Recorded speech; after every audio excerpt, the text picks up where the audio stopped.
नमस्कार, स्वागत है आप सभी का। आप देख रहे हैं एनएमएफ न्यूज, आपके साथ मैं हूं नम्रता चौधरी। आज इस वीडियो में जिक्र करने जा रहे हैं इजराइल और हमास के बीच की लड़ाई का। खबर यह मिल रही है कि इजराइल ने 9 सितंबर को हमास के वरिष्ठ नेताओं को एक बार फिर से निशाना बनाया है और खबर यह भी मिल रही है कि इस बार कतर पर हमला किया गया है। कतर की राजधानी दोहा को इजराइल ने अपना निशाना बनाया है। ड्रोन अटैक किया गया है और जो तस्वीरें, जो वीडियो सोशल मीडिया पर वायरल है, उसके हवाले से यह कहा जा सकता है कि यह हमला भीषण था और मिडिल ईस्ट देशों को एक संदेश देने की कोशिश की गई है। विस्तार से समझने की कोशिश करूंगी इस पूरे मामले को। मेरे वरिष्ठ सहयोगी पंकज प्रसून इस वक्त मेरे साथ जुड़े हुए हैं। पंकज जी, बहुत वक्त पहले ही इजराइल की तरफ से कह दिया गया था कि शुरुआत भले ही किसी ने भी की हो, खत्म हम करेंगे, और ऐसा लग रहा है कि हमास का नामो निशान मिटा देगा इजराइल। अब कतर की राजधानी में ड्रोन अटैक हुआ है कल। आपको पता है दुनिया का सबसे बड़ा मुस्लिम आतंकी संगठन कौन है? दुनिया का सबसे बड़ा, उसका नाम है मुस्लिम ब्रदरहुड। और जितने ये संगठन है ना, ये हमास और जितने भी ये सब आप जानते हैं, जितने का नाम जानते हैं ना, ये सब उसी के अम्ब्रेला के अंदर काम करते हैं। ये आईएसआईएस, अल कायदा, हमास, ये लश्कर, हुजी, सब मुस्लिम ब्रदरहुड के अंदर काम करते हैं। और मुस्लिम ब्रदरहुड की स्थापना पता है कहां की गई थी? कतर में, दोहा में। पॉइंट नंबर 1, ये डेजिग्नेटेड टेररिस्ट ऑर्गेनाइजेशन है जिसका थीम क्या है पता है? जब वो मुस्लिम ब्रदरहुड किस बुनियाद पर ये लड़ाई लड़ते हैं कि 700 सालों तक यूरोप से हम वॉर लड़ते रहे, लेकिन इस्लाम का परचम नहीं लहराया। अब हमें अपनी रणनीति बदलनी होगी। अब हम ऐसे वॉर नहीं करेंगे यूरोप के साथ, अब हम इन्फिल्ट्रेट करेंगे यूरोप में, और तब वहां पे इस्लाम का पताका लहराएगा। ये मुस्लिम ब्रदरहुड की कर ही रहे हैं। हाँ, उसी के तहत चल रहा है। ठीक। तो ये तो मुस्लिम ब्रदरहुड। दूसरा, आपको याद होगा हमास ने जिस दिन इजराइल पे अटैक किया था, वो बॉर्डर का तार काट के या ड्रोन से वगैरह, उस दिन एक तस्वीर आई थी जिसमें हमास की पूरी लीडरशिप वो प्रे कर रही होती है, नमाज पढ़ रही होती है, और एक टेलीविजन पे ये देख रहे होते हैं हमास के आतंकियों का हमला। ये लाइव टेलीकास्ट देख रहे थे। पता है वो कहां से देख रहे थे? वो कतर की राजधानी दोहा से देख रहे थे। हमास के जितने टॉप लीडरशिप है। ऐसे आरोप है, मैं कह नहीं रहा हूं, कि मुस्लिमों के बीच जो सबसे बड़ा मीडिया ऑर्गेनाइजेशन है उसका नाम है अल जजीरा। वो कहां से चलता है पता है? कतर से। और जितने भी आतंकवाद की कहानियां हैं सबसे पहले वो ब्रेक करता था, उसामा बिन लादेन और 9/11 हमला सबसे। अभी कुछ वक्त पहले तो अल जजीरा ने आपको छापा था। नहीं, तो वो तो इस्लामोफोबिया वगैरह करके उन्होंने टर्म कॉइन किया है, खैर वो अलग बात है। और इसलिए मैं कह रहा हूं कि आरोप है। बहुत जगह ये कहते हैं कि भाई वो उनकी तरफ से है।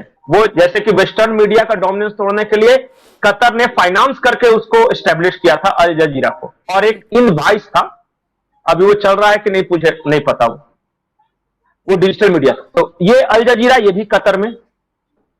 ये तीनों, मुस्लिम ब्रदरहुड कतर, हमास के टॉप लीडरशिप कतर, अल जजीरा कतर। आपको पता है कि दुनिया में जितने टेरर ऑर्गेनाइजेशन है सबसे ज्यादा फंडिंग कहां से आती है? अब आप कहेंगे कतर से। अब गूगल सर्च कीजिए, मैं क्यों बोलूंगा कि सबसे ज्यादा फंडर कौन है आतंक का? सही में ये देखिए अब, हाँ जी, अभी मैंने देखिए अभी आपको भेजा है डोनाल्ड ट्रंप की बाइट ग्रुप में। वो भी कह रहे हैं कि दुनिया में सबसे ज्यादा आतंक को फंडिंग करने वाला कतर है। वॉल स्ट्रीट जर्नल ने छापी है, उसका बाइट है, वीडियो है, आप चाहे तो चला सकते हैं। मैंने वो भी भेज दिया है कि जिस दिन ये अटैक हुआ था हमास का, उस दिन ये अल जजीरा के हेडक्वार्टर में टीवी पे बैठ के जो ये नमाज पढ़ रहे थे, वो भी मैंने भेज दिया आपको, वो भी ग्रुप में आपको। तो अभी जो इजराइल ने किया है ना, देखिए क्या है, आप अगर किसी पेड़ को काटना है तो आप पत्तियां नोचते रहे, डाल काटते रहे तो वो फिर से उगाएगा। अगर उसको समूल नाश करना है तो जड़ काटना है। अब राजधानी पे हमला हुई है। बोलिएगा भारत इसमें नहीं पड़ेगा, कोई भी देश नहीं पड़ेगा। क्यों पता है? कतर के पास इतना ज्यादा तेल और नेचुरल गैस का भंडार है ना, कि सब कुछ जानते समझते बूझते हुए कोई उससे दुश्मनी नहीं लेता। अचानक आप देखेंगे पूरा यूरोप कतर की तरफ से बोलने लगा कि इजराइल ने गलत कर दिया, ये कर दिया, वो कर दिया। वो क्यों पता है? क्योंकि कतर के पास पैसे हैं। और आपको मैं एक आश्चर्यजनक चीज बताता हूं, कतर ने अपने तेल के पैसे से आधे लंदन खरीद लिया है। लंदन में जितनी बड़ी बड़ी बिल्डिंग है, सब मिलेगा ना, सब कतर के शेखों की है। पता कीजिए कभी। इन्होंने रियल एस्टेट में इन्वेस्टमेंट किया है, इन्होंने वहां होटल्स में इन्वेस्टमेंट किया है। अब बताइए ब्रिटेन कैसे बोले इनके खिलाफ, फ्रांस कैसे बोले। कल मैं इमैनुअल मैक्रोन का बयान सुन रहा था कि कोई कंडीशन हो, हमें नहीं पता क्या कर रहा था, लेकिन कतर पे हमला नहीं करना चाहिए था। पता है कि फ्रांस का 30% जो एनर्जी रिक्वायरमेंट है वो कतर से पूरा होता है। तो बात यह नहीं कि कौन अच्छा है या कौन बुरा है, मेरा किससे फायदा है, इसलिए उस आधार पे समर्थन और आलोचना की जाती है।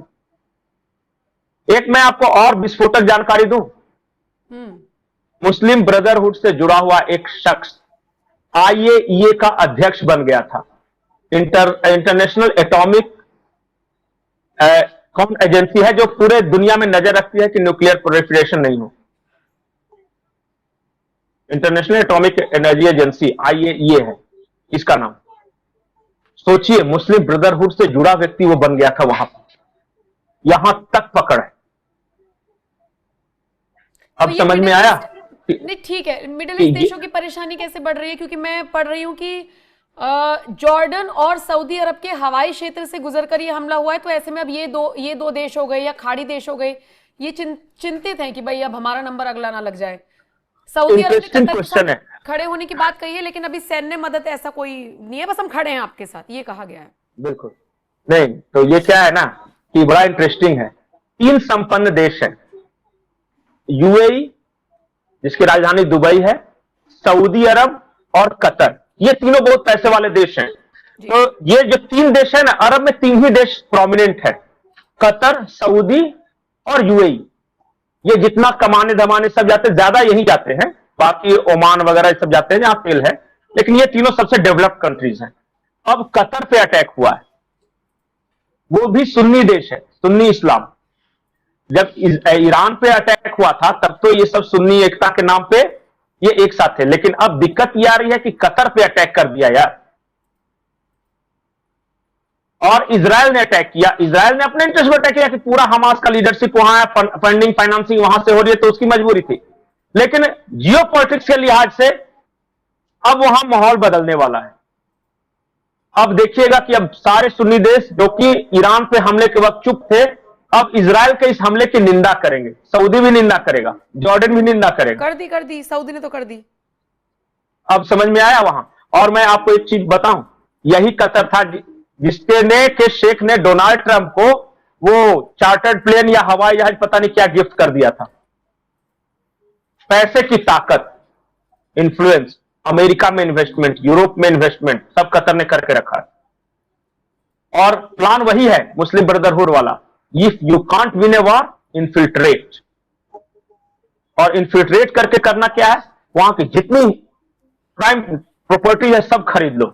ये गोरे जाएंगे कहां, बोलेंगे क्या, ये चल रहा है वहां पे। इजराइल ने इस बार, अब तक रावण का सर काट रहा था, इस बार सीधे नाभि पे वार किया है।